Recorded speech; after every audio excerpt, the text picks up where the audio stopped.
자, 그러면 또 한번 시작을 한번 해볼까요?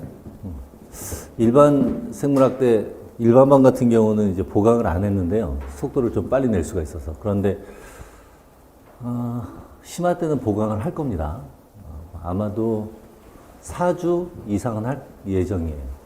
그러니까 한 6월, 5월 달이나 6월 달 초, 5월 중순 이때부터는 아마 스케줄상 봐서 보강을 할 예정입니다. 보강이 뭐 하루 날 잡아서 또 하는 게 아니라 일요일 날 우리가 1시까지 하는데 보강을 하게 되면 일요일 날 6시까지 하는 걸로 나중에 스케줄 봐서 하도록 합시다. 근데 경험상 보강을 안 할래 안 할 수가 없더라고요. 자, 우리 진도를 나가기 전에 여러분들에게 간단하게 좀 할 얘기 좀 간단하게 하고 넘어가도록 할게요.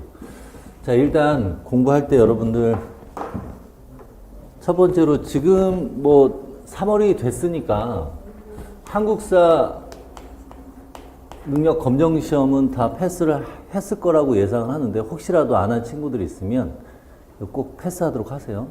아마 2월 달에 한 번 있었을 테고 올해는 내가 확인을 못했는데 아마 5월 달에 또 있을 것 같아요. 그래서 1년에 한 4번 정도 보는데 미리 끝내는 게 좋습니다. 요거 때문에 고생하는 친구들이 있었어요.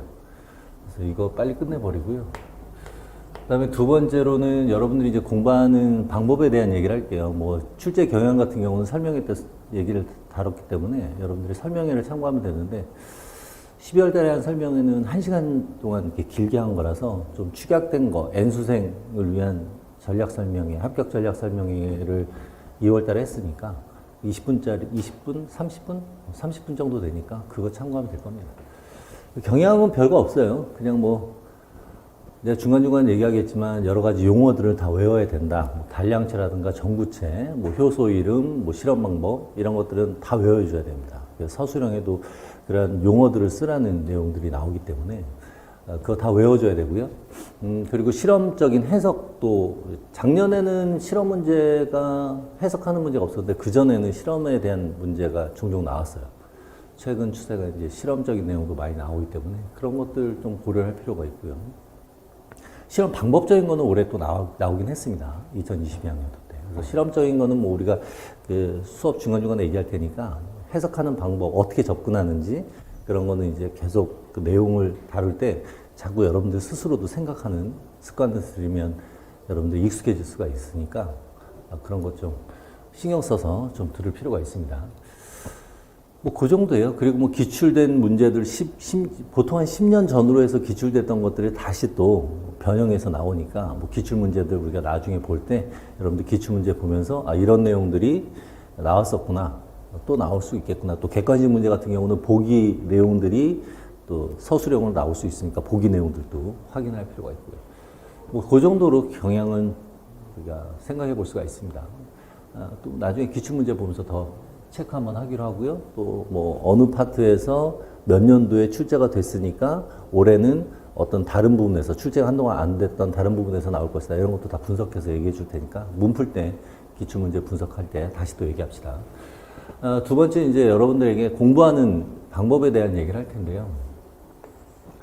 기본적으로 요 세 가지 또 축약해서 한번 얘기를 해봅시다. 여기 이제 성공한 사람들을 이제 관찰해서 책으로 나온 베스트셀러인데 이게 10여 년 전에 나왔는데 작년에 우리 말로 한글로 번역돼서 나왔습니다. 일단 보면 우리가 무슨 일을 하든지 간에 와시라는 게 있죠. 여러분들 공부하면 이제 생물학이라는 거예요.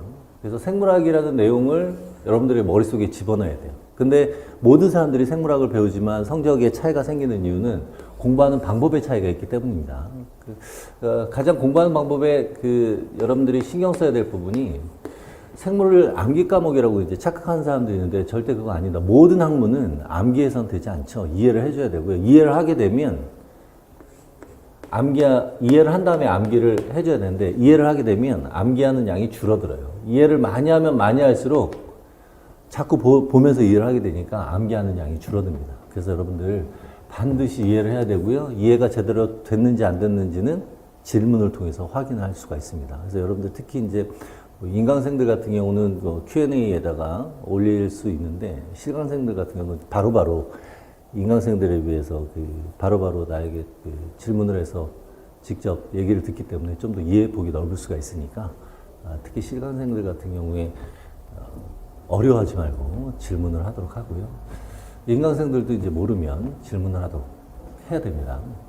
그래서 이렇게 암기를 줄일 수가 있는데 좀 전에 얘기한 것처럼 이제 질문을 한다는 건 다시 한번 리마인드 하는 거예요. 그래서 공부를 몇 시간 뒤에 또는 며칠 뒤에 배운 내용을 보면 많은 내용을 잊어버립니다. 이게 이제 단기 기억화 되어 있는 것들이 많이 빠져나가요. 그래서 장기 기억화 할 필요가 있어요. 그래서 이러한 방법은 어떻게 하느냐 하면은 반복하면 됩니다. 가장 중요한 거는 계속 보는 거예요. 더군다나 신경 써서 보는 겁니다. 그래서 집중해서 볼 필요가 있고요. 그래서 집중하고 반복하면 그만큼 더 정확하게 이해를 할 수가 있고 더 오래 남습니다. 근데 계속해서 반복해야 되는 이유는 여러분들이 최소한 시험 보기 전까지는 까먹으면 안 되니까. 이 반복을 하면 할수록 더욱더 시냅스가 강하게 형성되기 때문에 오래 기억을 할 수가 있습니다. 그래서 이런 식으로 해야 돼요. 근데 이런 것들을 여러분들에게 가르쳐 줬는데도 성적에 차이가 생기는 이유는 뭐냐면 왜 공부하는지에 대해서 생각을 안 하기 때문입니다.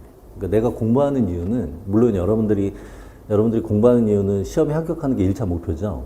두 번째 목표는 학생들에게 가르치는 내용을 미리 공부해 놓는다라고 생각하세요. 여러분들이 많이 알면 많이 할수록 실제 교사가 돼서 학생들에게 가르치기 위해서 준비하는 시간이 줄어들 수밖에 없겠죠. 정리하는 시간, 공부하고 또 정리하는 시간 중에 공부하는 시간이 줄어드니까 그만큼 정리하는 시간, 할애하는 시간이 일정하다 쳤을 때 전체적으로 봤을 때는 그만큼 학생들에게 수업하기 위해서 준비하는 시간이 줄어들고요. 또 학생들에게 더 정확하고 많은 내용을 가르쳐 줄 수가 있어요. 그리고 많은 내용을 알고 있으면 좀 더 정확하게 간결하게 학생들이 이해할 수 있게끔 가르칠 수가 있고요. 그래서 여러분들이 교사가 되려는 거기 때문에 1차 목표로는 합격하는 거지만 실제 이 내용들은 학교 가서 여러분들이 학생들에게 가르칠 내용들이에요. 그러니까 지금 정확히 알고 있으면 당연히 좋겠죠. 그래서 지금 내가 배우고자 하는 목적은 학생들에게 가르친다는 생각으로 지금 배운 내용을 내일 당장 학생들에게 가르친다는 생각으로 공부를 하세요.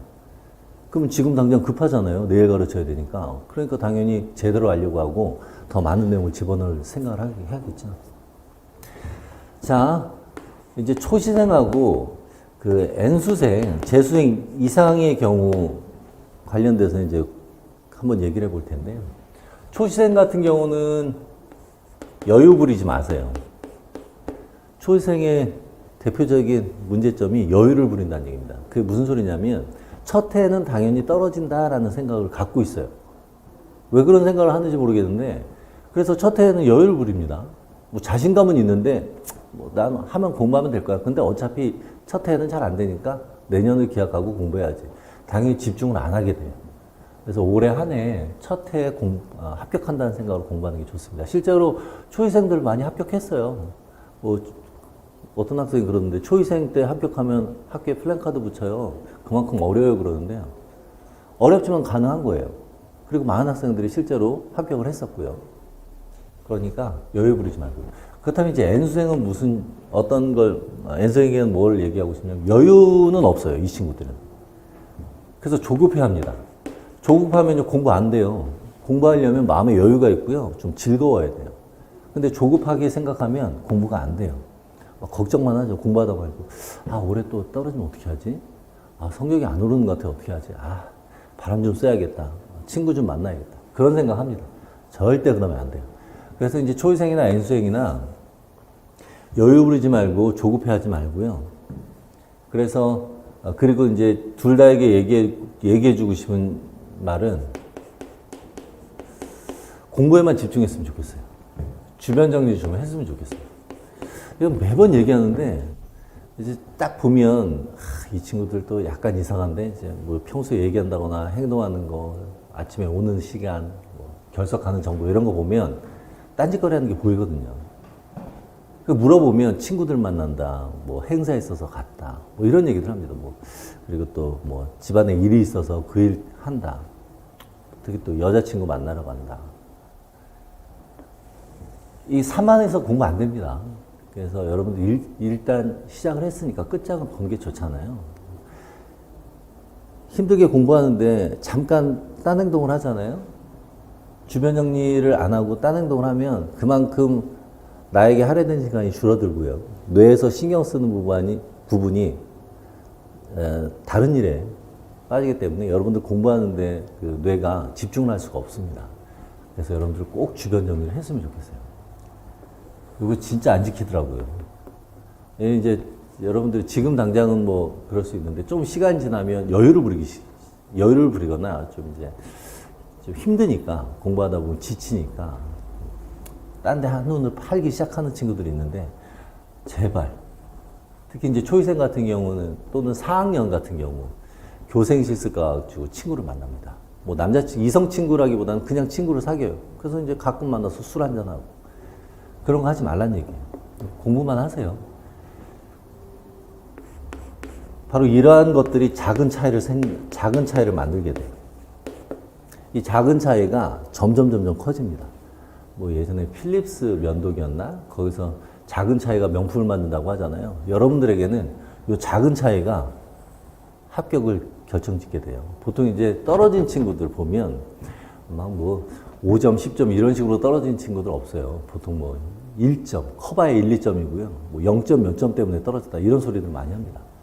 한 문제. 실수 하나 안 하면 그 4점짜리 그냥 하나 맞으면 되잖아요.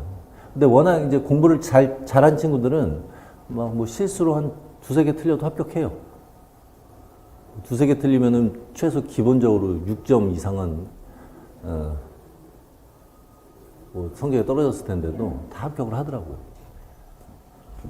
그래서 그런 친구들은 이런 거 잘 지키니까 바로 합격을 하는 거예요. 그래서 이러한 작은 차이 여러분들이 좀 신경을 쓸 필요가 있어요. 그래서 공부를 할 때도 내가 오늘 몇 시간 공부를 한다. 근데 이제 시간을 정하는 것보다는 분량을 정해서 공부하도록 하세요. 그래서 10시간 공부한다 그러면 10시간치 어느 정도 분량을 예상을 할 수 있으니까 그 분량을 목표로 삼고 공부를 하는 게 좋습니다. 그래서 그 분량이 10시간에 딱 끝날 수도 있고요. 10시간이 부족할 수도 있어요. 10시간 부족할 때 그 나머지 분량을 마저 해버리는 게 좋겠죠. 30분이든 1시간이든. 그리고 만약에 1시간 일찍 끝났다 그러면 좀 더 공부해도 되고요. 그런 식으로 하루에 30분에서 1시간씩 조금 더 이런 마인드로 공부를 하게 되면 그게 쌓이게 되면 당연히 더 많이 반복을 할 수가 있겠죠. 그래서 여러분들 요 반복, 요거는 그 시험 보기 전까지 해줘야 됩니다. 시험 보기 전까지 이론 내용 계속 정리하는 게 좋아요. 실제로 모의고사 때 성적 안 좋았던 친구가 막판 한 달 반 동안 열심히 해가지고 초이생이었는데 합격한 친구 있어요. 56점 만점에 모의고사 보면 30 몇 점 나왔어요. 근데 50 몇 점 나왔던 친구들은 어떤 친구는 떨어졌고 그 30 몇 점 맞은 친구는 합격을 했어요. 물어봤더니 단고 나온 노트 가지고 정말 죽어라 하고 1개월 반 동안 열심히 공부했다고 하더라고요. 그 친구는 평소에도 질문 잘했던 친구예요. 근데 모의고사 때 정리가 안 됐기 때문에 성적이 안 나온 거죠. 그 상태로 시험 봤으면은 당연히 성적이 안 나왔을 텐데 마지막까지 물고 늘어져가지고 합격을 한 겁니다. 마지막까지 물고 늘어져서 그 작은 차이가 합격에 이르게 됐으니까 여러분들은 요 세 가지, 특히 요 세 가지 중에서도 왜라는 거. 그래서 자꾸 내가 왜 공부해야 되는지를 자꾸 리마인드 할 필요가 있습니다. 그렇죠? 그리고 공부하다가 정말 안 되겠다 싶으면 뭐 하루 정도 또는 반나절은 부족한가? 정말 힘들다. 그러면 하루 정도 푹 쉬세요. 할 땐 하고 쉴 땐 쉬고. 근데 웬만큼 버틸 수가 있으면 계속 공부하는 거고요. 자, 이 정도로만 여러분들에게 당부하고 싶은 말을 했고요. 나중에 또 중간중간에 또 이런저런 얘기하도록 합시다. 자, 오늘은 여기까지만 하고 여러분들 뭐 지금 당장은 뭐 의욕이 충만했을 텐데 나중에 중간에 해이해졌을 때 오늘 얘기한 것들 다시 한번 명심하고 상기하면서 마음을 다잡고 공부하세요. 5, 6월달 특히 조심하세요. 5, 6월달 많은 친구들이 이렇게 벌어지는 그 시기가 5, 6월달입니다. 이론 과정까지는 끝까지 물고 늘어지세요. 이론 과정 잘 버티면 문풀 때부터는 좀 편해져요. 편해지다 보면 공부하는데 덜 지쳐요. 지치지 않다 보니까 계속 또 공부할 수가 있고 그런 게 이제 누적되는 겁니다. 근데 5, 6월 달에 나태해졌다. 그러면 머릿속에 집어넣지 못하겠죠, 이론 내용. 그러면 문 풀 때 이론 내용도 공부하고 문제풀이도 해야 되니까 버거워요. 그리고 문제 풀어봤자 잘 풀리지도 않고 모르겠으니까 공부하기 더 싫고 또 불안하고. 그래서 공부가 다 안 되니까 이렇게 벌어지게 됩니다. 그래서 이론 내용, 여러분들 이론 내용 때까지는 이를 악물고 버티도록 하세요. 그리고 요즘 시국에는 코로나 조심하도록 하고. 자, 그러면 요 정도까지만 얘기하고요. 우리 또 이제 진도를 한번 나와보도록 해봅시다. 자, 우리가 이제 나갈 전체 생물학은 30챕터입니다. 30챕터고요. 전체적으로 보면은 처음에 세포학 할 거고 유전학 크게 나눴습니다. 세포학, 유전학, 동물생리, 그리고 식생분진. 식생분진은 진화분류, 생태학, 식물학에서 식생분진 이렇게 표현을 한 건데요. 이게 이제 마지막 영역에 해당합니다. 그래서 세포학, 유전학 합쳐서 50% 출제가 되고 동물생리하고 식생분진 합쳐서 또 50%가 출제가 됩니다. 그리고 이제 세포학에는 이제 가장 기본이 되는 고분자 내용도 같이 포함이 돼요. 그래서 뭐 다른 분들 같은 경우는 이제 고분자를 뭐 생화학이라든가 분자 수준은 분자 생물 이렇게 해서 분류하기도 하는데 여기서는 그냥 하나로 묶어서 세포학 내에서 다루도록 할게요. 그리고 생물학적 체계가 그 원자부터 시작해서 우리가 생태계까지 다뤄볼 수가 있는데, 우리는 이제 원자는 기본적으로 그 화학 반응과 관련된 내용만 알고 있으면 돼요. 그래서 우리는 심화반에서는 분자 수준부터 쭉 소기관, 세포 이렇게 해서 개체 그리고 생태까지 쭉 전반적인 내용을 다 다루도록 할 겁니다. 자, 그리고 지금 여기에 이렇게 계획표가 나와 있는데 첫 주부터 16주까지 다 나와 있는데 이게 좀 늦어지게 됩니다. 그래서 이거는 그냥 순서 참고만 하는 거고요. 약간 늦어질 수는 있습니다. 자, 그러면 우리가 세포학 파트, 신호전달계까지 세포학 파트인데 우리 이제 세포학 시작하고 세포 분열부터는 유전학 파트로 다루도록 할 겁니다. 그리고 여기서는 1권이니까 유전학까지만 이렇게 표시되어 있는데 그 다음에 동물생리, 그다음에 식생분진 나가도록 할게요.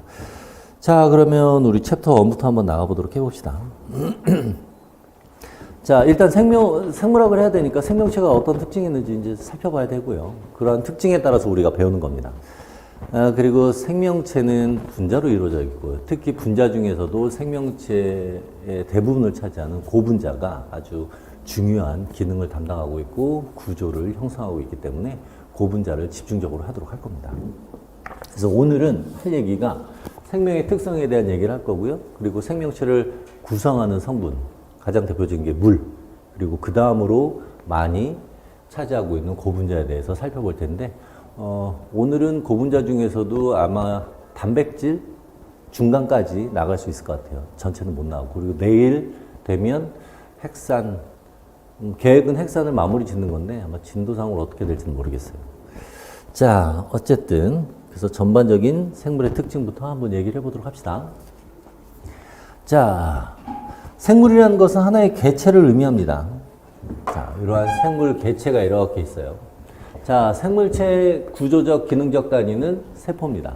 그래서 우리가 세포학에서 세포를 다룰 거고요.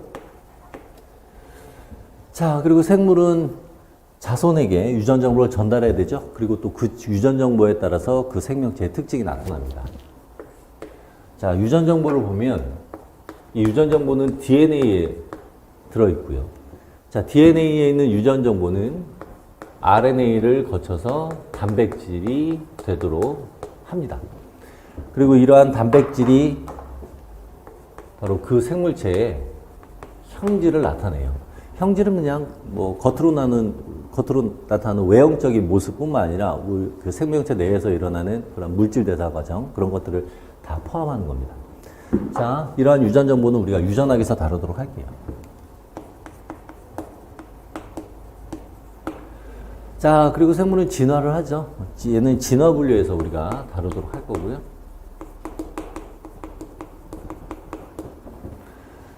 자, 이러한 생물체는 살아가는 데 있어서 대사작용이라는 겁니다. 대사작용이라는 것은 무엇이냐면 우리 몸 안에서 일어나는 모든 화학 반응을 대사작용이라고 해요.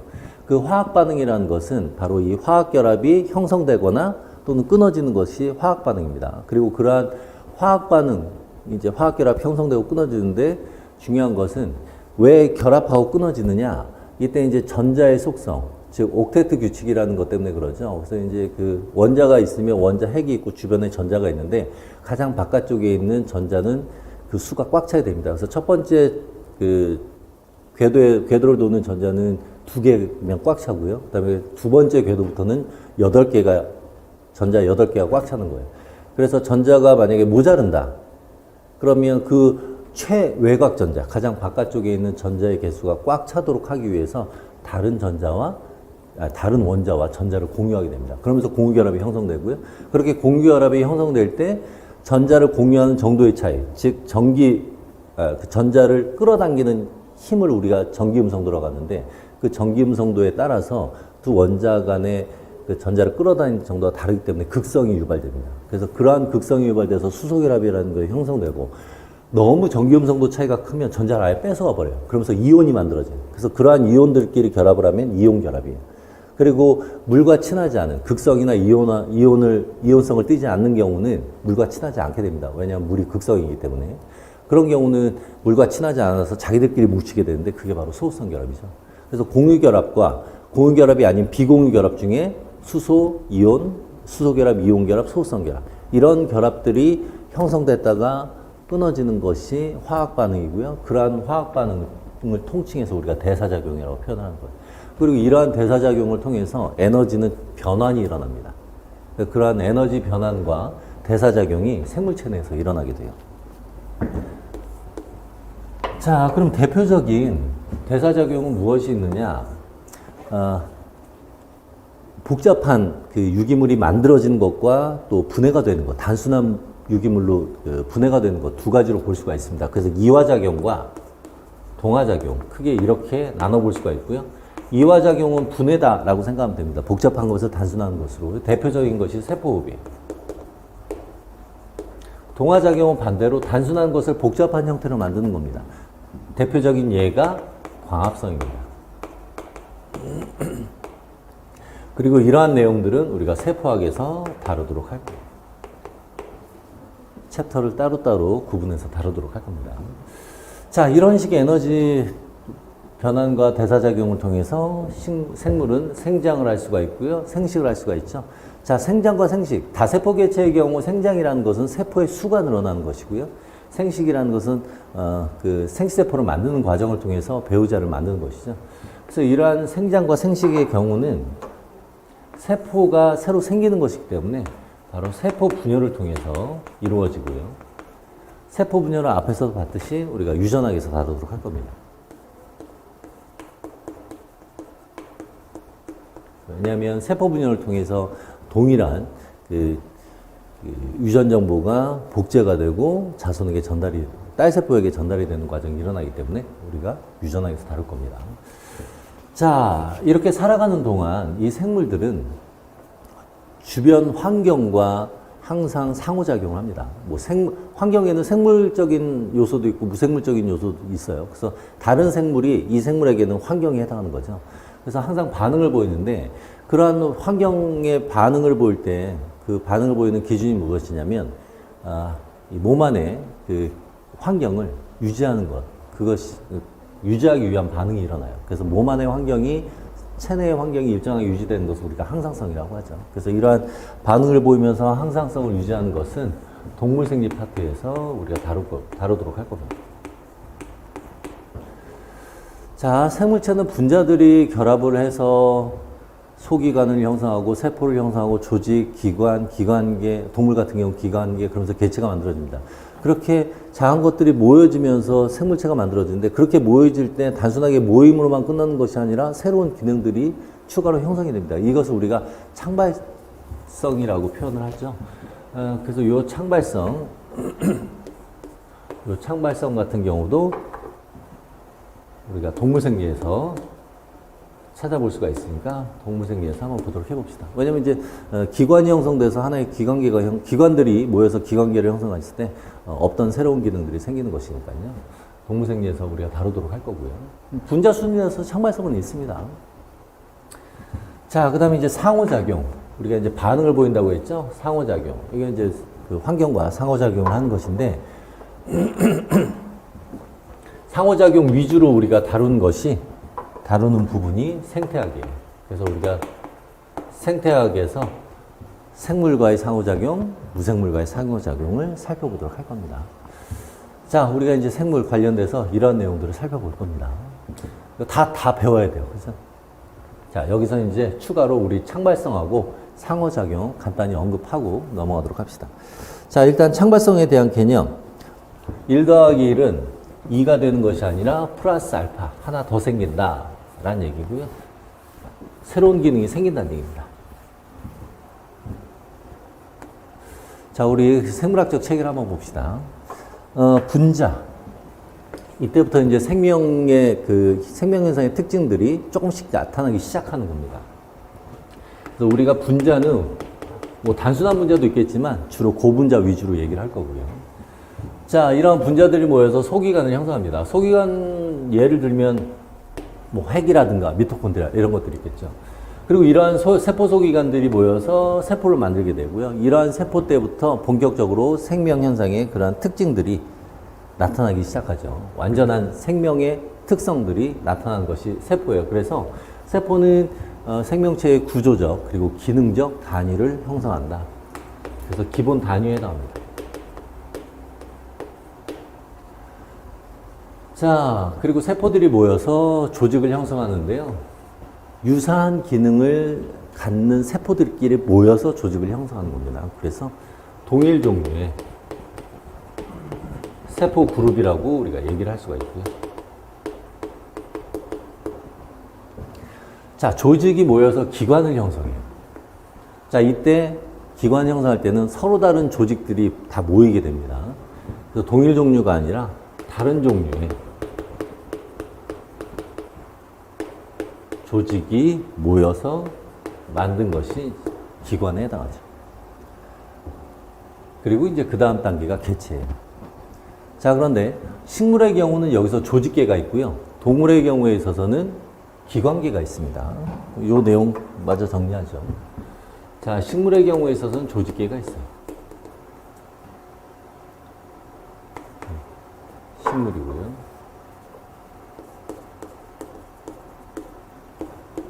그리고 동물은 기관계를 갖고 있습니다. 다시 말하면 동물은 조직계가 없고 식물은 기관계가 없다는 얘기입니다. 자, 그럼 조직계라는 건 조직이 모였겠죠? 그러면 조직계와 기관의 차이는 무엇이냐? 둘 다 조직이 모였는데 조직계는 그냥 조직들이 그냥 모인 겁니다. 새로운 기능이 형성되지는 않아요.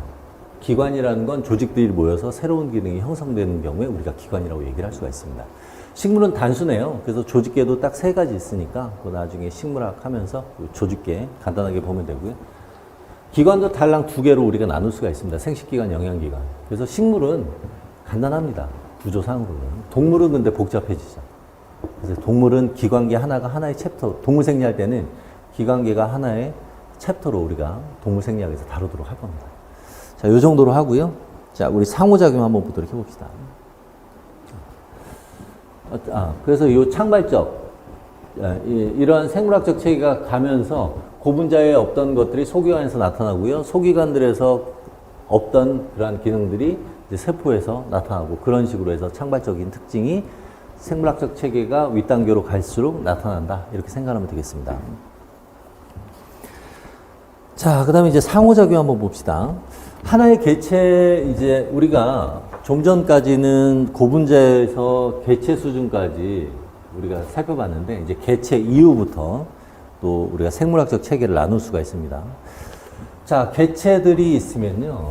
이 개체들은 또 모여서 개체군이라는 것을 형성할 수 있는데, 이 개체군이라는 것은 동일종이에요.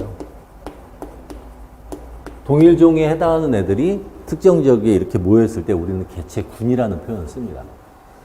자, 그리고 이러한 종들이 모여서 군집을 형성할 수가 있습니다. 그러니까 여러 종들이 모여 있는 것을 우리가 군집이라고 표현하는 겁니다. 이 경우는 서로 다른 개체군의 모임이라고 생각하면 돼요. 그러니까 생태계 내에 있는 모든 생물들은 군집에 해당한다. 이렇게 얘기를 할 수가 있겠죠. 자, 그래서 여기 군집까지가 생물이고요. 생태계는 바로 이 생물에다가 무생물적 요소를 포함하면 그때 우리가 생태계라고 얘기를 할 수가 있어요. 자, 그래서 생태계를 보면 생물 군집이 있고요. 무생물적 요소가 있다는 얘기입니다. 자, 생물 군집 내에는 이러한 종들이 A라는 종, B라는 종이 있을 수 있고요. 또 A라는 종, B라는 종 안에는 각 종에 해당하는 개체들이 들어가 있는 거고요. 이러한 개체들 간에 종 안에서 개체들 간의 상호작용이 있습니다. 종내 상호작용이고요. 또 종들끼리도 상호작용, 종 간 상호작용이 있을 수 있습니다. 이건 다 생태학에서 다룰 겁니다. 그리고 무생물적 요소와 무생물적 요소는 이 생물에게 작용이 일어나요. 그리고 생물은 그에 대해서 반작용이 일어나고 서로가 상호작용이 이렇게 일어나는 겁니다. 자, 그런데 생태계가 단순하게 이러한 생물적 요소와 무생물적 요소들이 모여있는 것이 생태계가 아니고요. 생태계로서의 기능을 하기 위해서는 에너지가 흘러야 되고요. 물질 순환이 일어나야 됩니다. 그래서 우리는 생태계가 역동성을 띈다 이렇게 표현을 합니다. 그래서 생태계다라고 하면 이 두 가지 요소는 반드시 존재해야 돼요. 이게 만약에 이루어지지 않으면 실질적인 생태계라고 할 수가 없죠. 그래서 에너지 흐름과 물질 순환이 일어난다. 이런 내용들을 여러분들 알아둬야 되고요. 자, 그럼 우리 생태계 관련돼서 이 에너지 흐름과 물질 순환 정리하고 넘어가도록 합시다. 이 두 가지가 있어야 된다. 자, 생태계 내에 생물 군집이 있으니까 우리 생물 군집을 역할에 따라서 생물을 생태계 내에서의 역할에 따라서 우리가 분류를 할 수가 있습니다. 여러분들 그 어떤 종류를 나눈다, 분류를 한다라고 할 때는 그 기준을 항상 생각하도록 하세요. 역할에 따라 또는 기능에 따라 생태계 내에서의 역할에 따라 우리가 분류를 하게 되면 생물은 생산자, 그리고 소비자, 분해자 이렇게 크게 세 단계로 나눌 수가 있습니다. 자, 그럼 에너지 흐름부터 한번 보도록 할까요? 자, 생산자는 빛에너지를 이용하죠.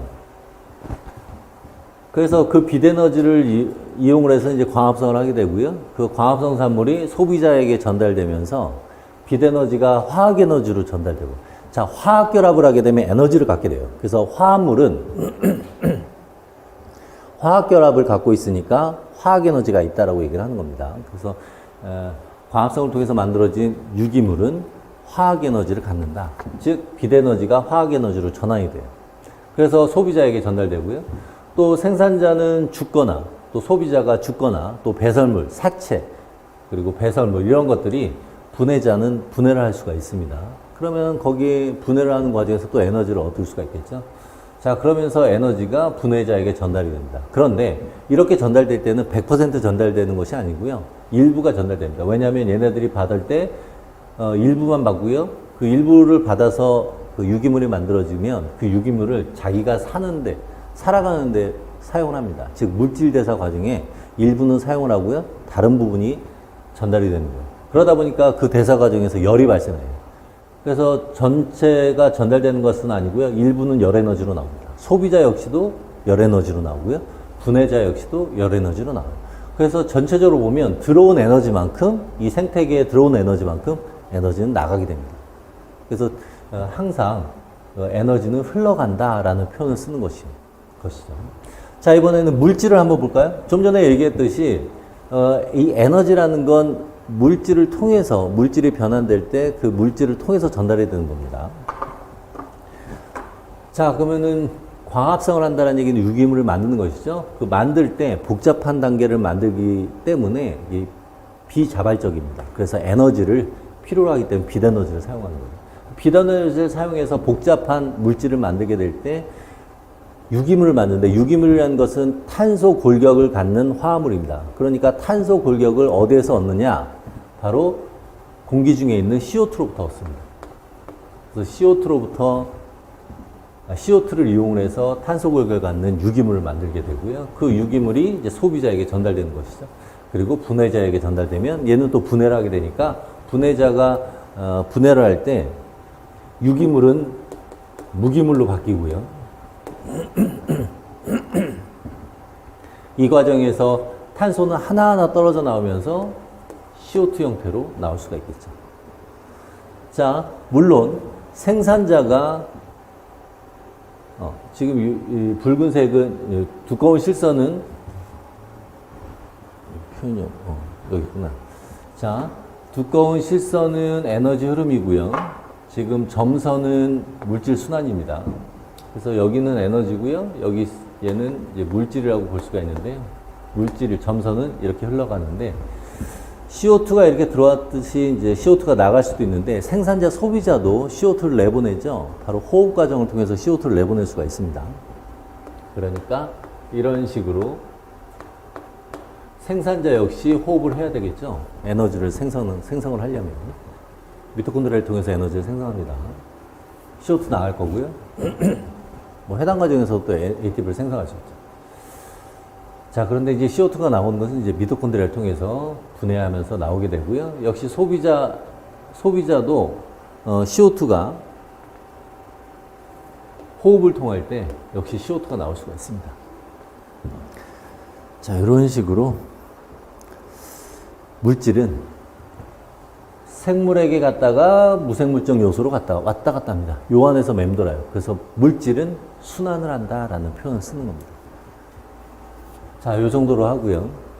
자, 좀 전에 얘기했듯이 우리가 뭘 나눌 때는 기준이 있어야 된다고 했습니다. 그 기준에 따라서 분류 결과가 달라집니다.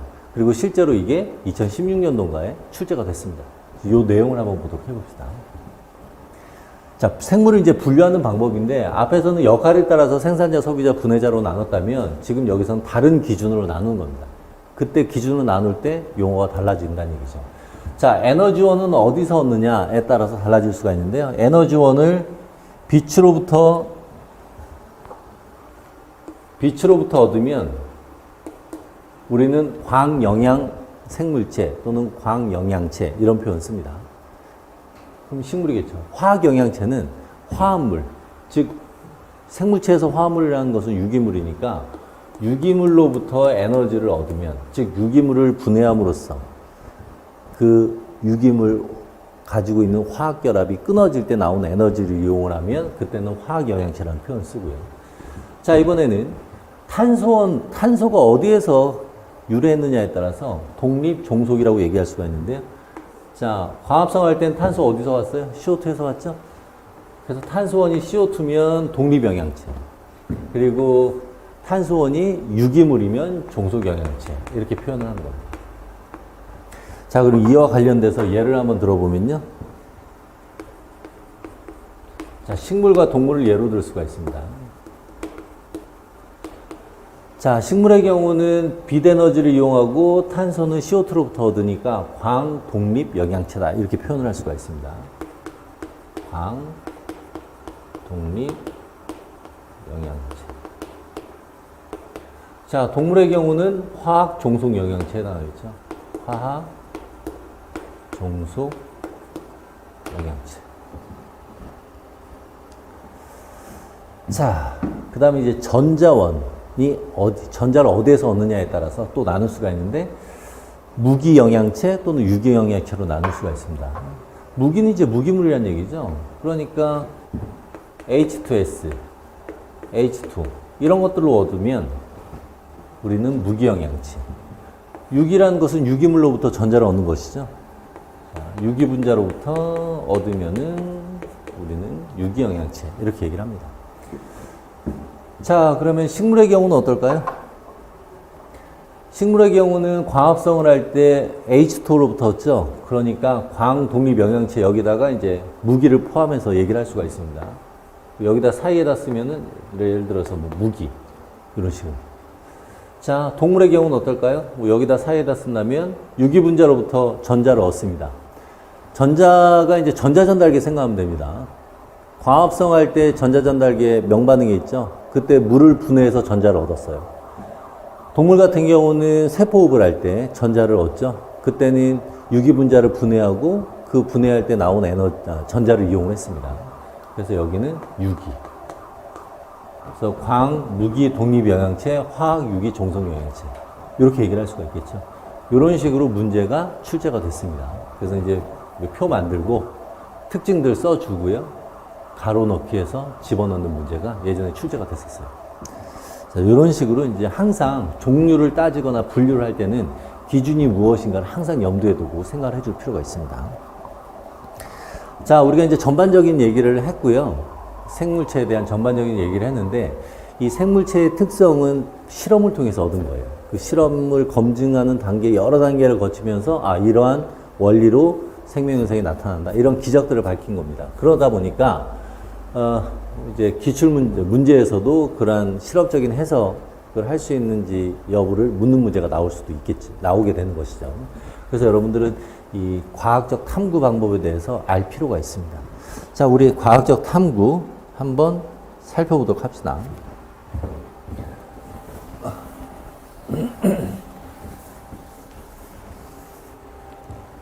그리고 교과론에서 바로 이 과학적 탐구 관련된 문제가 또 출제가 됐었어요. 그때 이제 10점짜리 중에 10점짜리 문제였는데, 이제 전공 내용하고, 교과론하고, 그 다음에 전공 내용학을 합쳐서 10점짜리 나오는데, 거기에서 바로 이 가설에 대한 얘기가 언급이 됐습니다. 가설의 특징, 그런 내용들이 나왔었죠.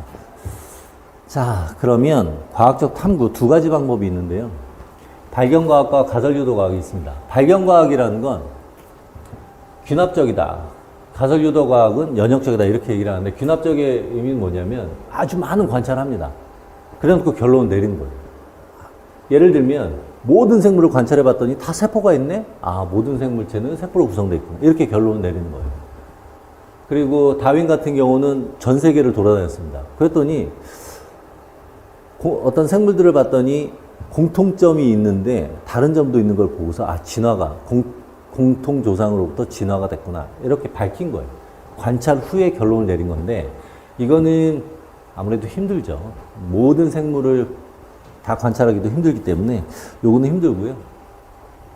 지금은 가설유도와 대부분의 물론 이제 발견과학을 하는 학문도 있지만 대부분의 실험실에서는 가설유도과학을 하게 됩니다. 자, 가설을 설정한다는 얘기예요. 자, 어떤 식으로 하느냐. 이렇게 가다가 관찰합니다. 이거 왜 이러지? 문제를 제기해요. 그럼 자기가 가지고 있는 생물학적 지식을 총동원을 해서 결론을 내립니다. 그걸 이제 잠정적 결론이라고 하는데요. 이 잠정적 결론이 가설에 해당해요.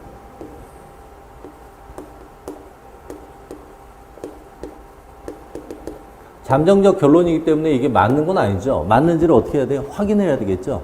바로 검증을 통해서 확인을 합니다. 근데 검증을 통해서 확인을 할 때는 비교 대상이 있어야 우리가 검증이 제대로 됐는지, 실험이 제대로 됐는지, 이 결과가 의미가 있는 것인지를 확인할 수가 있겠죠. 그래서 항상 검증하는 단계에서는 대조군 실험이 꼭 있어야 돼요. 실험군만 있으면 안 되고요. 대조군 실험. 그래서 대조군하고 비교해서 결과를 해석하는 겁니다. 자, 이것들이 이제 축적이 되면 우리가 이제 이론이라고 하는 것이죠. 여러분들이 이제 전공서에서 나와 있는 그 한 줄짜리 결론이 바로 이러한 수많은 실험실에서 이러한 다양한 검증을 거치고 확인이 된 다음에 이론을 한 겁니다. 그렇기 때문에 그 이론과 관련된 실험 문제가 나올 수가 있는 거예요. 이론을 알면 실험 내용, 결과 해석하지 않아도 어떤 내용인지 뻔히 알 수가 있습니다. 그런데 우리가 모든 걸 다 알 수는 없으니까 이론 내용과 관련된 실험을 모두 알 수 없기 때문에 만약에 우리가 이제 잘 모르는 이론 내용과 관련된 예를 들면 우리가 모든 단백질의 그 활성화 단계 어떤 활성화 기작 이런 걸 다 알 수는 없잖아요. 여러분들이 이제 다루지 않은 어떤 단백질의 활성 단계라든가 뭐 인산화 기능이 어떠한 영향을 주는가 이런 것들에 대한 실험이 딱 나오면 여러분들은 스스로 해석할 수 있습니다. 해석할 때는 대조군하고 비교하면서 해석을 하면 된다는 얘기죠. 그죠? 그러면 이 해석을 할 때 접근 방법은 어떤 식으로 접근해야 되느냐? 문제마다 항상 가설이 나옵니다. 왜 실험을 했는지. 그래서 그 가설과 비교해서 결론을 내릴 수가 있는 거니까 문제에서 지금 어떤 내용에 대한 실험이구나 결과 해석하면 됩니다. 이론 내용을 알면 더 빠르게 해석할 수 있고요. 모른다 하더라도 충분히 해석할 수 있게끔 단서가 나오니까 여러분들이 어렵지 않게 해석할 수가 있어요. 자, 그러면 예를 한번 들어서 보도록 해봅시다.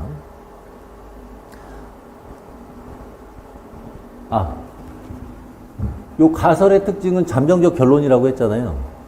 잠정적이기 때문에 검증이 필수라고 했죠. 그러면 가설이 되려면 얘는 검증할 수 있어야 돼요. 만약에 검증할 수 없으면 얘는 가설이 될 수가 없습니다. 그래서 검증할 수 있는 잠정적 결론이 가설이다. 이렇게 정리를 해줘야 됩니다. 실제로 그 내용을 물어봤어요. 자, 그러면 우리 가설유도 과학과 관련된 예를 한번 살펴보도록 합시다. 발견과학은 우리가 문제로는 안 다루니까 우리 여러분들이 이제 문제 해석하는 건 다 가설유도 과학에 근거합니다. 그래서 이 가설유도 과학에 대한 예를 한번 살펴볼 텐데, 우리 인터루킨2에 대한 얘기를 한번 해봅시다. 백혈구라고 하는 면역세포들은 인터루킨2와 같은 시토카인을 분비를 할 수가 있습니다. 여러분들 이제 수업 중에 이제 인터루킨2 지금 배웠죠? 그 다음에 인터루킨12도 나올 거고, 인터루킨1도 나오고, 인터루킨4, 인터루킨5 이런 애들이 몇 개가 나와요. 그때그때마다 무슨 기능인지를 알아두면 되는데, 자, 인터루킨2부터 한번 보도록 해볼게요. 자, 이 사람이 이제 관찰을 할 때 이미 공부를 열심히 해서 머릿속에 생물학적 지식이 있었어요. 그 지식이 어떤 내용이냐면 바로 인터루킨2에 관련된 내용인데요. 자, 딱 자극이 오게 되면 T세포는 모든 세포는 자극이 오면 반응합니다. 근데 이제 그 세포가 반응하려면 그 세포에 맞는 자극이 와야 되겠죠. T세포 같은 경우는 이 T세포를 활성화시키는 자극은 항원, 안티젠이라고 해서 이건 이제 항원을 줄여서, 안티젠을 줄여서, 항원인 안티젠을 줄여서 에이지라고 표현을 합니다. 항원이라든가 또 다른 세포로부터의 신호, 이런 것들에 의해서 자극을 받을 수가 있어요. 자, 이렇게 자극을 받은 T세포는요, 인터루킨2를 분비할 수가 있습니다. 자, 그럼 이제 주변 세포에다 영향을 줄 수가 있는데, 이 경우는 이 T세포가요, 자기가 분비한 인터루킨2에 대한 수용체를 또 가지고 있습니다. 얘는 수용체. 다시 말하면 딱 분비를 했는데요, 요 분비한 인터루킨2가 이 수용체에 바로 이렇게 또 결합을 할 수 있는 거예요. 자기가 분비하고 자기가 신호를 받는 거죠. 이런 걸 우리가 자가분비라고 표현을 하는데요. 이러한 자가분비가 일어나서 이 수용체가요, 활성화되고 세포 내 신호 전달 체계를 통해서 신호를 보냅니다. 그러면 T세포는 그에 따라서 증식을 합니다. 여기까지 이 관찰하는 사람이 요 내용은 알고 있었습니다. 자, 인터루킨2는 시토카인의 일종입니다. 나중에 이 관련된 얘기는 면역계에서 또 다루도록 할 거예요. 시토카인에 해당한다. 이렇게 생각하도록 하세요. 일종을 뺄까요? 헷갈리면? 그냥 시토카인. 총칭해서 시토카인입니다. 종류는 여러 개가 있을 수가 있고요.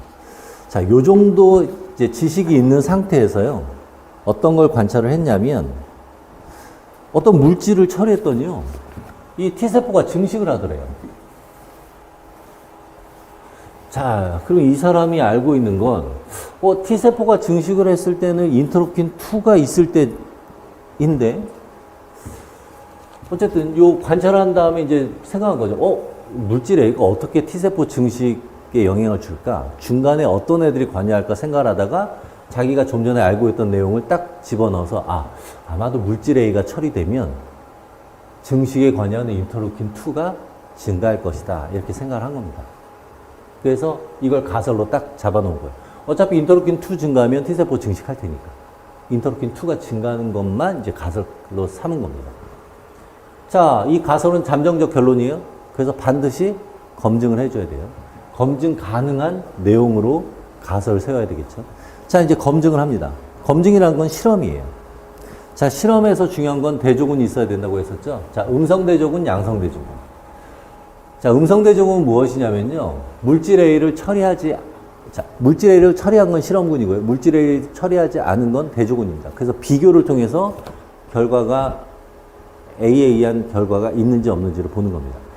이 실험이라는 게 우리가 뭐 산술 계산하듯이 딱딱 뭐 결과 탁탁 나오는 게 아니고요. 이게 애매할 때가 있습니다. 이게 증가한 건지 아닌지. 그때는 저 음성 대조군하고 항상 비교를 해서 우리가 해석을 해요. 그래서 물질 A를 처리하면 우리 실험군의 결과가 의미가 있는지, 즉 가설을 입증할 수 있는 내용인지 아닌지를 확인할 수가 있는 겁니다. 그래서 의미가 있는지 없는지를 판단할 때 저 음성 대조군을 씁니다. 자, 그런데 실험 결과를 딱 봤는데 A를 처리하지 않을 때하고 A를 처리할 때하고 똑같이 결과가 나왔다. 그러면 이거 인터루킨2 증가하는데 관여 안 하나 보다 이렇게 결론을 내리잖아요. 그래놓고 논문을 내면 에디트가 그 저널에 있는 에디트가 딱 편집자 딱 보고 뭐 이 실험을 이따위로 해서 이래요. 물론 당연히 그 지도교수 선에서 혼나죠. 왜 그러냐면 결과가 안 나온 게 실제로 영향을 안 주는 건지 아니면 실험하는 단계에서 실수를 해서 결과가 안 나온 건지 이건 모른다고요. 그래서 실험이 제대로 됐는지를 보려면 결과가 나오는 무조건 나오는 실험도 해줘야 됩니다. 그것을 우리가 양성대조군이라고 해요. 그래서 양성대조군은 실험체계의 정확성을 확인할 수 있는 실험입니다. 이 실험이 제대로 이루어졌는지 안 이루어졌는지. 자, 그래서 이제 물질 B라고 했는데요. 그러면 실험 체계의 정확성, 즉 물질 B를 처리하면 무조건 인터루킨2가 증가해야 된다는 얘기예요. 그래서 이 물질 B라는 건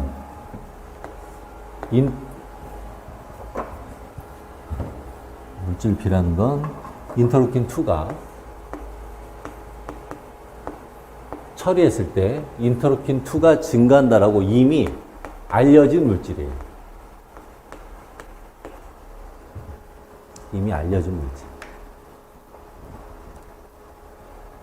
그래서 얘를 처리했을 때 증가하면 이 실험은 문제가 없구나. 그리고 나서 음성대조군하고 비교를 할 수가 있는 겁니다. 자, 이제 실험군은 물질 A를 처리한 경우고요. 자, 그럼 실험을 어떻게 했는지 한번 간단히 보도록 할까요? 일단 T세포 증식을 봐야 되니까 이 T세포를 키울 수가 있는데요. 자, 이렇게 배양기에다가 액체 배지를 넣습니다. 그리고 액체 배지에다가 우리가 이제 대장균 같은 경우 세균은 고체 배지에 키우는데 동물세포 같은 경우는 이런 액체 배지에 키웁니다. 여기서 이제 T세포를 키워요. 자, 그리고 여기에다가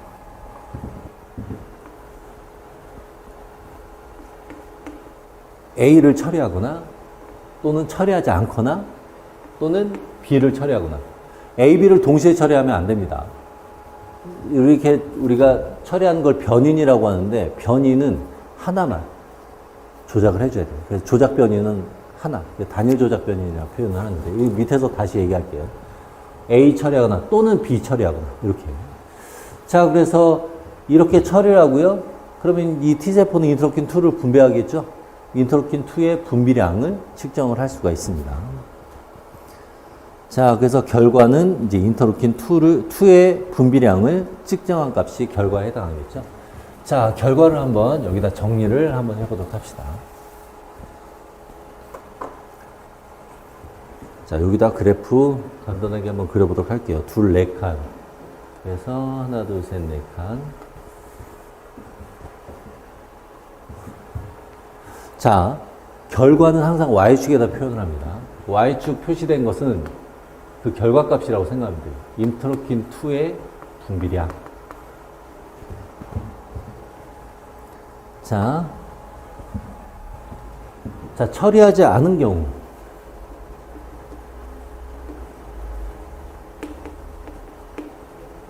처리하지 않은 경우 인터루킨2가 한 요 정도 분비됐다고 합니다.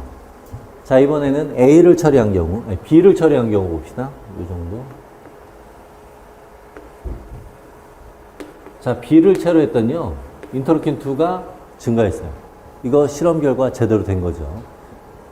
차이가 늘어났으니까. 그래서, 아, 이 실험은 요만큼 B를 처리할 때 증가했으니까 이 실험은 잘 됐다. 오케이. 그러면 이제 우리가 실험군 결과를 여기서 그려서 확인을 해볼 수가 있는데요. 자, A를 처리한 경우. 봤더니요, 결과값이 저렇게 나왔어요. 역시, 자, A 처리한 값이 의미가 있는지는 누구하고 비교한다고요? 요 처리하지 않은 거하고. 딱 비교해 봤더니 이만큼 증가했죠? 그러니까, 아, 가설로 세운 A에 의해서 인터루킨2가 증가한다라는 가설은 맞다라는 얘기예요. 됐죠? 자, 이렇게 해석을 할 수가 있습니다. 자, 그러면 다른 결과도 한번 우리가 생각을 한번 해보도록 할까요? 여기서 두 칸 정도. 자, Y축은 똑같고요. 여기도 두 칸. 자, 두 가지 경우를 한번 따져보도록 해봅시다. 자, 무처리한 경우, B를 처리한 경우, A를 처리한 경우, 역시 여기도 처리하지 않은 경우, B를 처리한 경우, A를 처리한 경우. 자, 결과값이 만약에 이런 식으로 나왔다고 해봅시다.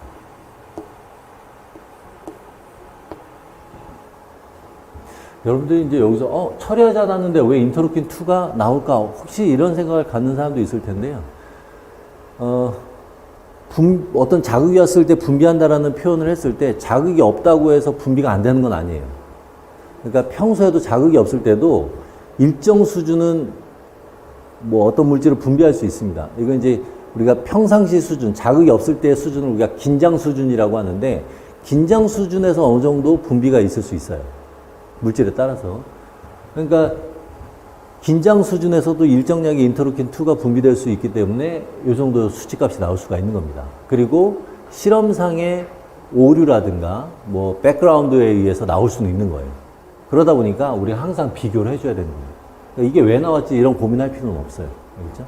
여러 가지 이유에 의해서 이 값은 나올 수가 있는 거니까 그런 건 고민하지 말고요. 비교만 해주면 됩니다. 자, 지금 이 경우를 볼까요? 자, 이 경우는 어떻게 되냐면 지금 B 자체가 증가하지 않았죠. 원래는 증가해야 되는데 증가하지 않았어요. 이건 부정확한 값이잖아요. 정확한 실험이 안 됐다는 얘기예요. 그래서 이 실험 가지고 우리는 판단할 수가 없습니다. 이 실험 데이터 지도교사한테 보여주잖아요. 혼나요. 실험 있다고 했냐고. 나 열심히 놀지 않고 실험 열심히 해서 이거 보여주려고 이거 보여주면 실험 못한다는 소리만 듣고 혼나기만 해요. 너 노력했구나. 그래, 결과는 안 나왔지만 노력했으니까 잘했어. 이 소리 안 나와요, 절대. 무조건 혼납니다. 이런 건 그냥 바로 버려야 돼요. 자, 그래서 이 경우는 요 결과값은 실험이 정확히 수행되지 않은 거니까 이 데이터는 그냥 바로 버려야 됩니다. 아예 의미가 없어요. 여러분들 기출문제에서는 이런 데이터 가지고 해석하라. 절대 나오지 않죠. 근데 혹시라도 나오면 이거 실험 잘못된 거다. 이래버리면 되는 겁니다. 자, 그 다음에 요 두 번째는 자, 요 경우, 이 경우, 이 경우. 자, B가 나왔죠? 이 실험은 정확하게 된 거예요. 그래서 이거 가지고서는 우리가 이제 결과를 판단할 수가 있습니다. 실험 정확히 수행이 됐다. 그러니까 이제 우리가 해석을 할 수가 있는 거고요. 이 경우 결론은 무엇이냐? A는 인터루킨2 증가하는데 관여하지 않는다. 이렇게 얘기를 할 수가 있는 거죠. 이렇게 접근을 해주면 됩니다. 항상 그 대조군 비교해줘야 되고요. 어떤 경우에는 실험군 하나에 대조군만 4-5개 하는 경우도 있습니다. 다 다 이런 식으로 대조군만 하고 여기 실험을 하나. 여러 가지 변수를 고려해 줘야 되기 때문에 그런 경우도 있어요. 그래서 항상 대조군하고 비교해서 결과를 예측해 줘야 됩니다. 자, 그럼 우리 용어 정리 한번 하도록 합시다. 요 용어도 문제로 나왔었습니다. 저 변인 통제가 문제로 한번 나왔었어요. 자, 독립변인이다 라는 개념이 있는데요. 이거는 이제 상대적으로 종속변인의 상대적이라는 생각하세요. 그래서 종속변인이라는 것은 어떠한 그 조작을 했을 때 나오는 그 조작에 따라서 종속돼서 나오는 결과가 종속변인이에요. 그러니까 방금 얘기한 것처럼 실험 결과 종속변인에 해당하는 겁니다. 그러면 독립변인이라는 것은 조작한 게 독립변인에 해당해요. 그래서 결과에 영향을 주는 요인들이 독립변인인데 영향을 줄 수 있는 요인은 여러 가지가 있습니다. 방금 얘기한 것처럼 A를 처리하지 않거나 처리한 경우, 또 B를 처리해도 결과가 달라지죠. 자, 이것뿐만 아니라 영양 배지 상태에 따라서 그 세포가 증식하는데 영향을 줄 수도 있습니다. 그래서 배지 조성 등등등 다양한 것들이 결과에 영향을 줄 수 있기 때문에 이러한 모든 것들은 독립변인에 해당합니다. 그리고 이 독립변인들 중에서 실제로 조작한 변인, 그것을 우리가 조작변인이라고 하는데 조작변인은 항상 하나만 해야 돼요. 여러 개를 같이 조작을 동시에 하잖아요. 그러면 결과를 우리가 예측을 할 수가 없습니다. 예를 들어서 A하고 B를 동시에 처리를 하게 되면 A에 의해서 결과가 이렇게 나온 건지 B에 의해서 결과가 이렇게 나온 건지 예측을 할 수가 없기 때문에 항상 조작변인은 단일 조작변인으로 생각하면 되고요. 그래서 예를 들면 독립변인 중에서 하나만 딱 처리한 경우, 그 조작변인에 해당합니다. 자, 이제 변인 통제 한번 보도록 해봅시다. 단일 조작변인 이외의 조건은 모두 동일하게 하는 거야. 즉 A를 처리했다. 그러면 배지 조성은 다 동일하게 해줘야 된다는 얘기예요. 모든 동일하게 하고 실험군이 이렇게 하나의 조작만 해줘야 된다. 이런 거고요. 그래서 2개 이상 조작을 동시에 하면 안 된다. 그래서 요 변인 통제라는 표현을 물어보는 문제가 있었다는 얘기입니다. 교과로나 같이. 이러한 용어들 알아둘 필요가 있고. 이거 어려운 거 아니잖아요. 요 변인들, 조작 변인 이외의 나머지 변인들은 통제를 했다. 그렇게 생각하면 되겠죠. 자, 종속 변인은 실험 결과고요. 자, 이 실험 결과는 하나의 조작 변인에 의해서 다양하게 결과가 나올 수가 있습니다. 지금 여기에서는 실험 결과가 A를 처리했을 때 인터루킨 2가 증가한 거죠. 우리가 보고자 하는 게 실험 결과예요. 만약에 이 사람이 T세포의 증식을 보고 싶다. 그럼 T세포의 증식 속도가 실험 결과가 되고 그게 종속 변인이 돼요. 그러니까 A를 처리했을 때 인터루킨 2가 증가했죠. 또 역시 A를 처리했을 때 T세포의 증식 속도도 증가하겠죠. 그러면 Y축을 T세포의 증식 속도로 잡으면 걔가 종속 변인이 된다는 얘기입니다. 그래서 조작 변인 하나에 대해서 저러한 종속 변인은 여러 개가 나올 수가 있어요. 그거는 이제 실험한 사람 마음이에요. 실험한 사람이 어떤 걸 보고 싶냐에 따라서 정해지는 겁니다. 그러니까 Y축 값이다 생각하면 돼요. 결과. 자, 음성대조군, 양성대조군. 우리 앞에서 정리했지만 여기서 또 간단히 정리할까요? 자, 의미가 있는지 없는지 판단하는 근거가 음성대조군에 해당하고요. 양성대조군의 경우에 있어서는 실험체계의 정확성을 확인할 수 있는 대조군. 즉 실험이 제대로 됐다라는 것을 확인할 수 있는 대조군. 의외로 실험 제대로 안 해가지고 결과 안 나는 경우 많습니다. 뭐 조건이 잘 안 맞는다든가, 뭐 처리한 시료가 활성을 잃어버리는 경우. 대표적인 게 ATP인데요. ATP 우리가 실험할 때 예를 들면 DNA 리가제는 ATP를 필요로 해요. 그래서 DNA 리가제 활성을 보기 위해서 ATP를 꼭 넣어줘야 되는데 ATP를 요만한 튜브에 넣었다가 쓸 때는 요만큼 씁니다. 그러니까 넣었다 뺐다 이제 보관을 할 때는 얼려놔요. 그 사용할 때는 녹이고 얼리고 녹이고 이 과정을 하다 보면 ATP가 깨져요. 자기 기능을 못하는 경우가 생깁니다. 근데 아무 생각 없이 넣었다 뺐다 막 빨리 녹여야지 막 이러면 급하게 녹이면 또 깨지거든요. 아무 생각 없이 그렇게 해놓고 그걸 썼다. ATP가 활성을 잃은 상태에서 DNA 리가제 활성을 보고자 썼는데 결과를 보면 DNA 리가제가 활성이 안 나타나요.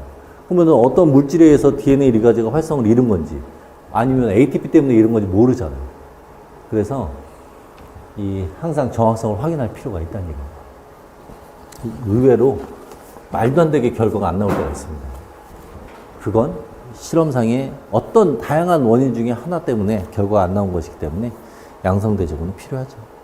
자, 여기까지 해서 우리가 일반적인 개요 파트에 해당하는 내용을 했습니다. 뭐 어려운 얘기는 아니죠? 생물체가 무엇인가? 개요적인 얘기를 했고요. 그 다음에 이런 실험과 관련된 얘기했습니다. 용어는 정리해 둘 필요는 있어요. 자, 이제 그 다음 얘기로 한번 넘어갈 텐데,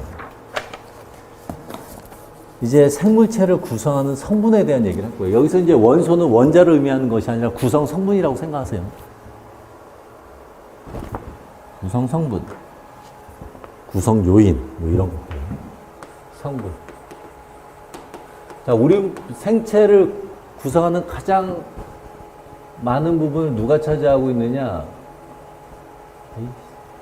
가장 많은 부분은 물이 차지하고 있습니다.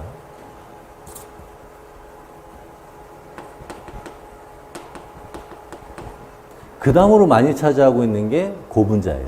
고분자는 단백질, 핵산, 지질, 탄수화물, 요 네 가지입니다.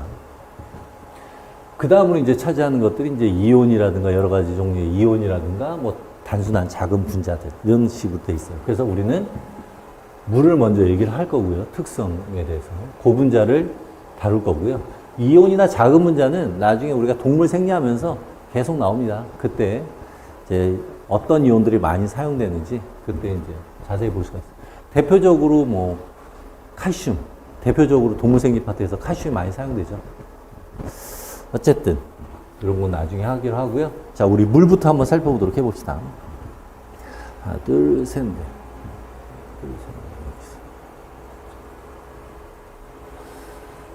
자, 물은 H2O예요.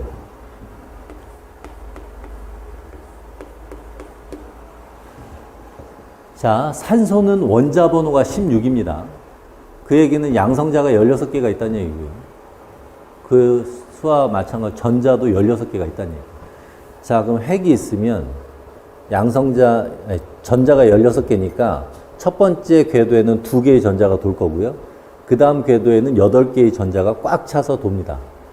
더 많은 전자가 있을 수 없어요. 첫 번째만 2개고 그 다음부터는 8개예요. 자, 그럼 10개가 사용됐죠? 그럼 세 번째 궤도에는 나머지 전자 6개가 돌아요. 6개가 도니까 몇 개가 모자라요? 2개가 모자라요. 꽉 차고자 하는 성질이 있기 때문에 그래서 우리가 옥텟트 규칙이라고 합니다.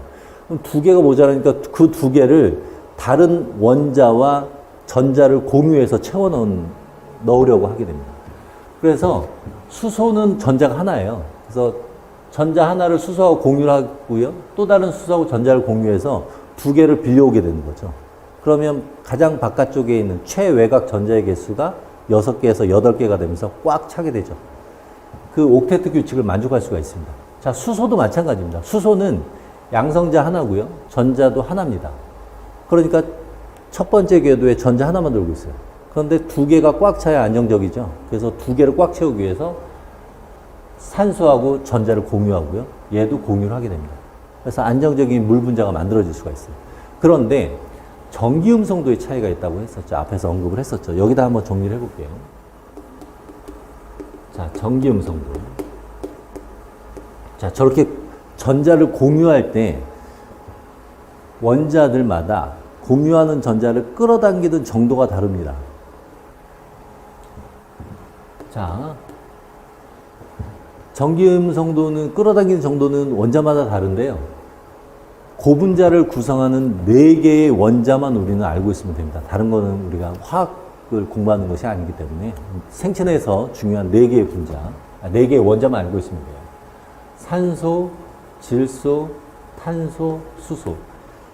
탄수화물 지질은 산소, 탄소, 수소로 되어 있고요. 단백질, 핵산은 여기에 추가로 질소 포함돼서 4개로 구성되어 있습니다. 이 4개가 고분자를 다 완성을 시킬 수가 있는데요.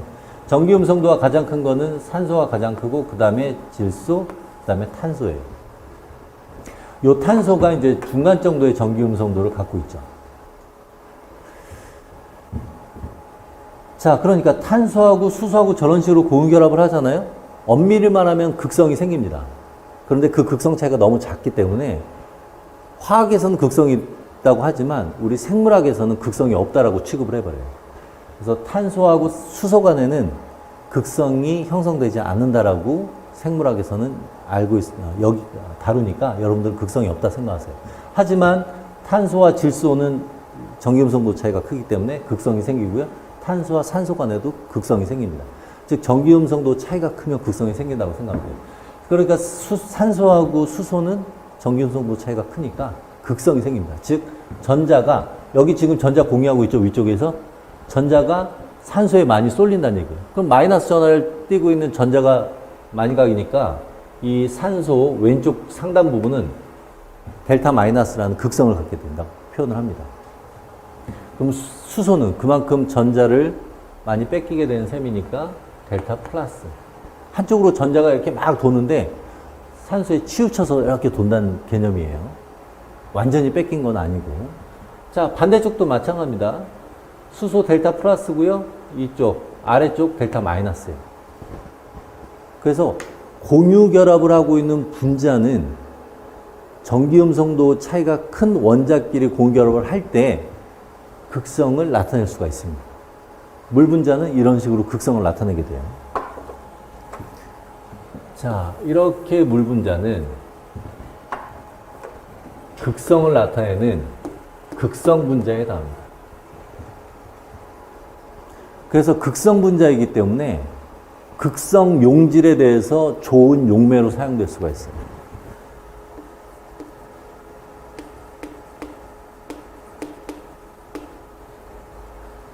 모든 용질에 대해서 좋은 용매가 아니라 극성을 물 분자가 띄고 있기 때문에 얘는 극성 용질에 대해서 좋은 분자로 사용되는 겁니다.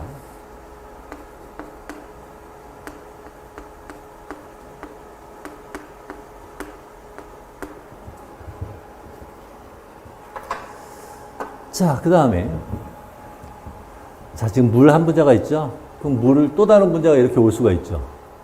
여기 물 분자가 왔다고 생각해 봅시다. 여기 산소 이렇게 왔다고 해봅시다. 이 물 분자도 극성을 띄어요. 그럼 물 분자의 델타 마이너스가 여기 딱 오니까 델타 플러스하고 마이너스 플러스니까 극성 간의 결합이 생길 수가 있습니다. 자, 이 경우는 전자를 공유하는 게 아니죠. 공유 결합을 제외한 나머지 결합은 다 비공유입니다. 그런데 이 비공유 결합에 수소가 관여하고 있죠. 수소가 관여하는 이 비공유 결합을 수소 결합이라고 해요. 그러니까 물 분자 하나는 몇 개의 물 분자와 수소 결합을 할 수 있느냐? 여기에서 물 분자 하나와 수소 결합하죠. 여기에서도 수소 결합 가능하죠. 다른 물 분자의 산소와 수소 간의 수소 결합이 일어납니다. 또 여기에 물 분자가 오면 이 물 분자의 수소와 이 산소가 수소 결합할 수 있고요. 여기 왼쪽 상단에 또 물 분자가 오면 이 물 분자의 수소와 이 산소가 또 수소 결합을 할 수가 있죠. 4개의 수소 결합이 가능해요. 수소 결합 자체는 약한데 물 분자는 이런 식으로 많은 수소 결합을 할 수가 있기 때문에 물은 수소 결합이 강하게 작용할 수가 있습니다.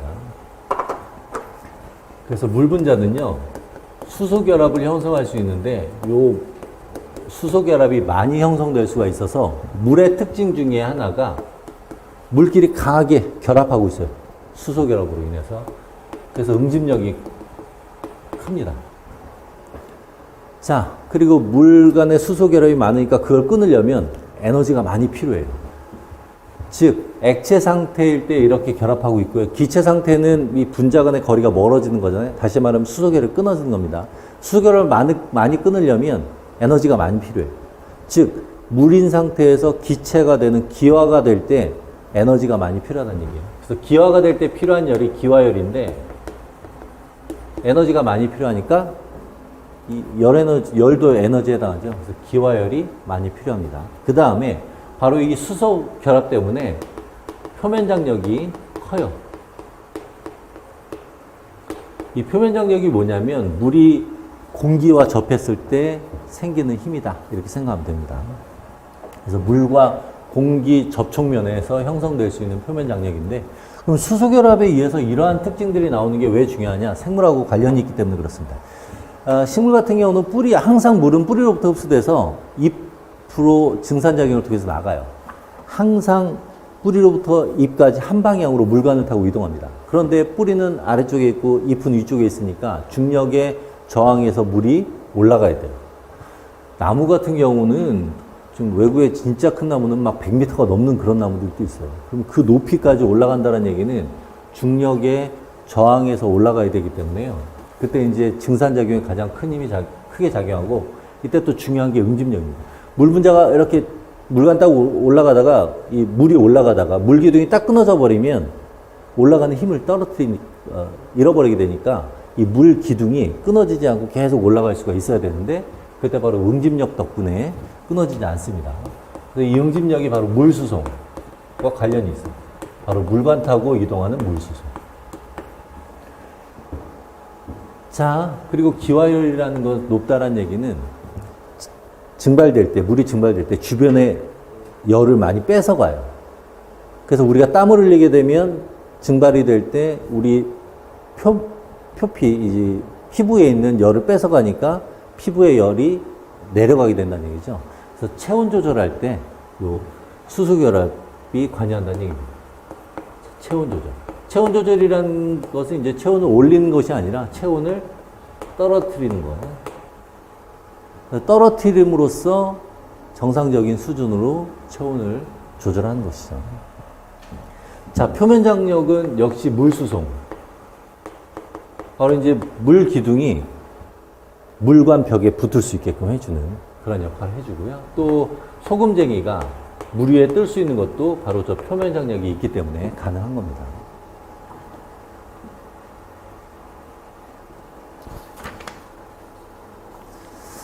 자, 됐죠? 자, 그 다음에 하나 더. 얘가 다른 애들에 비해서 또 희한한 게 있는데, 밀도가 좀 달라요. 일반적으로 밀도가 이제 부피분의 질량이라서 분자들 간의 거리가 멀은, 운동 에너지가 커서 먼 경우는 부피가 큽니다. 즉, 기체 상태일 때는 크고요. 액체 상태일 때는 운동 에너지 작아지니까 부피가 작아져요.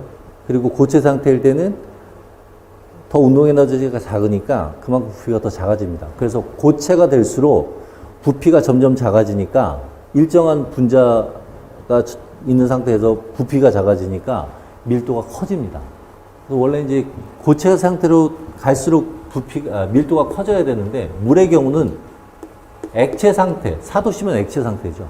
액체 상태일 때에 액체 상태인 사도시 상태일 때 가장 밀도가 커요.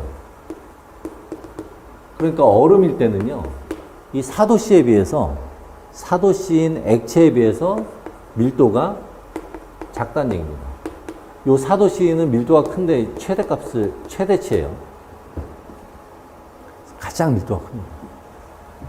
그러니까 얼음이 이 바닥부터 얼음이 형성되는 것이 아니라 얼음이 표면부터 형성되게 되는 겁니다. 그러면은 얼음이 있으면 그 아래쪽은 액체, 사도시의 액체 상태를 유지하고 있다는 얘기죠. 자, 호수 생태계 생각해 보면 얼음이 겨울철에 얼면 얼음이 표면에 딱 얼죠. 바깥에 찬 공기로부터 이 얼음이 이 수중 생태계로 찬 공기가 전달되는 것을 막는 역할을 합니다. 그래서 단열재 역할을 해줄 수가 있어요, 얼음이.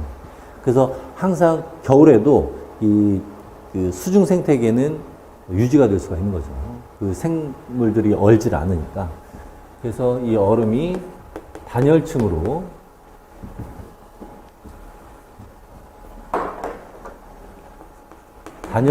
작용을 할 수가 있기 때문에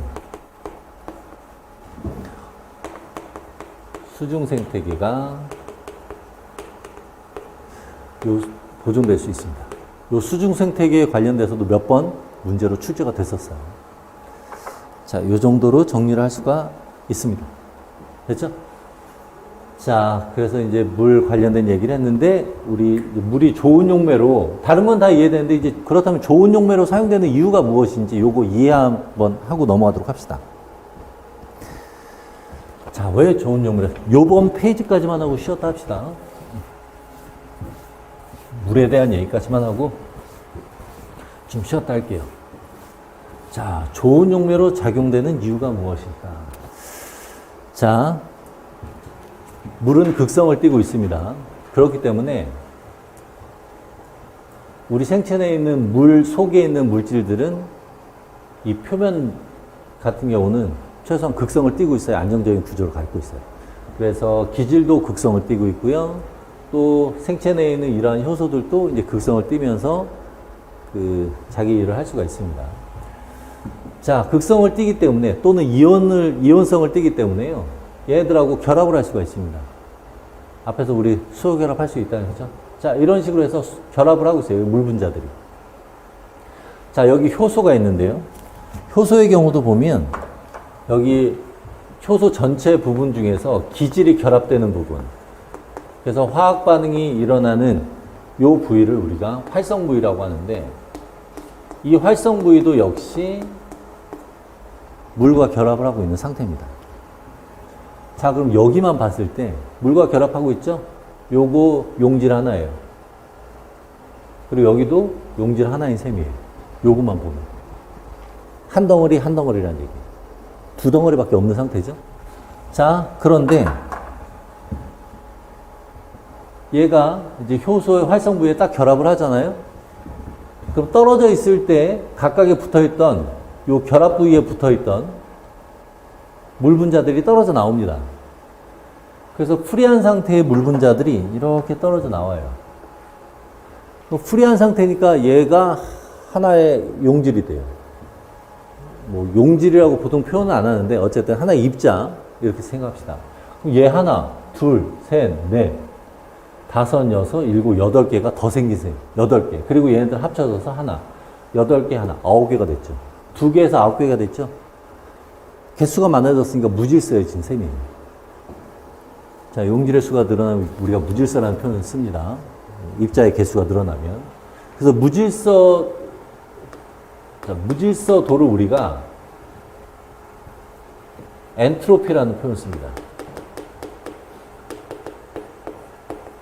무질서도, 엔트로피는 무질서도인데요. 지금 이 반응에서는 무질서도가 증가하는 거예요. 열역학 제2법칙에 따르면 자연계에서 일어나는 현상은 무질서도가 증가하는 방향으로 일어난다. 다시 말하면 이렇게 무질서도가 증가하는 방향은 자발적 반응입니다. 내버려두면 이렇게 자연스럽게 일어납니다. 그렇기 때문에 이 물이 자발적인 반응이 일어날 수 있도록 하기 때문에 좋은 용매로 사용된다. 이렇게 얘기를 하는 겁니다. 그래서 극성 용질에 대해서 좋은 용매로 사용될 수가 있다. 그리고 물과 이렇게 결합할 수 있는 애들 우리가 물과 친하다고 해서 친수성 이렇게 표현하기도 합니다. 어쨌든 이 정도로 하고요. 개념만 이해하면 됩니다. 나중에 이제 우리 효소 얘기할 때 엔트로피가 증가하니까 자발적이다. 이 얘기 또 한 번 언급을 할 거예요. 자, 그러면 이제 기타 이제 다른 물의 기능 쭉 한번 살펴보고 좀 쉬었다 합시다. 자, 이제 가수분해에 물이 작용을 합니다.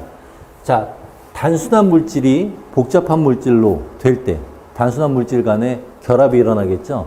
이때 그때는 이제 물이 빠져나오는 과정이 생기는데 그것은 우리가 탈수 축합, 물이 빠지니까 탈수, 그리고 단순한 물질이 합쳐졌으니까 축합이라는 표현을 씁니다. 탈수 축합이고요. 그럼 복잡한 물질이 깨질 때는 물이 다시 첨가되면 되죠. 그때 이제 물이 첨가돼서 분해가 됐다. 그래서 물이 가수 분해에 관여한다라고 얘기를 할 수가 있고요. 자, 그 다음에 이제 노폐물 중에 예를 들면 질소 노폐물을 한번 생각해 보면요. 암모니아가 있고요. 요소가 있습니다. 이런 애들은 독성이 있어요. 그렇기 때문에 희석해서 몸 바깥으로 배출을 해줘야 돼요. 희석할 때 이제 물로 희석을 할 수가 있겠죠. 그래서 배설을 할 때 이제 물을 이용을 해서 이 독성 물질을 희석해서 버릴 수가 있다. 자, 그 다음에 여기서 또 하나 이제 질소 노폐물 중에 요산이라고 있는데 그 요산은 그 불용성입니다. 걔네들은 이제 독성이 없기 때문에 불용성 상태에 그냥 버릴 수 있습니다. 자, 그 다음에 세 번째, 팽합 형성. 자, 팽합은 액포에 물이 막 들어와요. 그럼 이제 막 팽창을 할 수도 있고요. 또는 뭐 액포에 저장하지 않는다 해도 외부에서 물이 들어오면 이게 세포가 팽창을 합니다. 근데 동물 세포는 그냥 터져버려요. 물이 들어오면. 근데 식물 세포는 터지지 않고 압력을 형성할 수가 있는데 바로 이 세포벽 때문이죠. 식물 같은 경우 세포벽이 있기 때문에 팽압을 형성할 수 있는데 여러분들 이제 일반적으로 우리가 보는 길거리에서 보는 풀은 초본이고요. 나무는 목본이라고 합니다. 자, 초본은 우리 시들면 이렇게 꼿꼿하게 서 있지 못하고 이렇게 쓰러지는 고개를 숙이는 그런 양상을 보이죠. 시드는 거. 근데 싱싱한 애들은 이렇게 꼿꼿이 서 있잖아요. 그렇게 꼿꼿이 서 있는 이유가 바로 팽압이 형성되어 있기 때문에. 그래서 초본 식물 지지하는 그 원동력이 바로 저 팽압이 형성되어 있기 때문에 그렇습니다. 그리고 이제 수분 포텐셜에도 저 팽압이 관여하는데 수분 포텐셜은 우리가 식물학에서 다룰 텐데 수분 포텐셜은 압력 포텐셜하고 용질 포텐셜에 의해 형성이 됩니다. 그 용질 포텐셜이 바로 이제 팽압과 관련이 있어요. 어쨌든 팽압이 증가하면 수분 포텐셜이 증가한다. 이러한 개념이기 때문에 관여한다. 이렇게 얘기를 하는 거예요. 이거는 식물학에서 자세히 얘기합시다. 이것도 기출 문제 기출로 몇 번 출제가 됐기 때문에 자세히 얘기하기로 하고요. 자, 그 다음에 먹이 섭취, 윤활제. 우리가 이제 거친 음식을 먹어도 입안의 구강 상피세포가 손상받지 않는 이유가 바로 침이 있기 때문이죠. 바로 그 침이 이제 침 속에 물이 있으니까 윤활제 역할을 할 수가 있다. 이렇게 보는 겁니다. 자, 여기까지 물을 딱 봤어요. 근데 물만 보면 우리 몸에 되게 좋은 점만 있잖아요. 근데 실제로 물의 단점도 있습니다. 그 단점이 뭐냐면 산이라는 물질과 염기라는 물질이 물에 첨가가 되면 이 수소이온 농도가 급격하게 변합니다. 물 속에. 수소이온의 농도가 급격하게 변하면 고분자를 구성하는 수소결합이라든가 이온 결합들이 깨져요. 그럼 고분자의 구조가 달라지면 기능이 달라지기 때문에 생명체로서 생명 현상에 관여하는 그 고분자들이 제기능을 못합니다.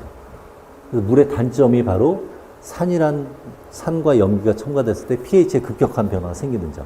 그래서 우리 생체 내에서는 그러한 pH의 급격한 변화를 억제하고자 하는 완충제가 또 존재합니다. 그래서 우리가 생명체에서 물도 중요하지만 이 pH도 중요하기 때문에 우리가 좀 쉬었다 다음에 배울 내용이 바로 pH에 대한 개념 그리고 완충제에 대한 개념을 배우도록 할게요. 자, 좀 쉬었다 다시 하도록 합시다.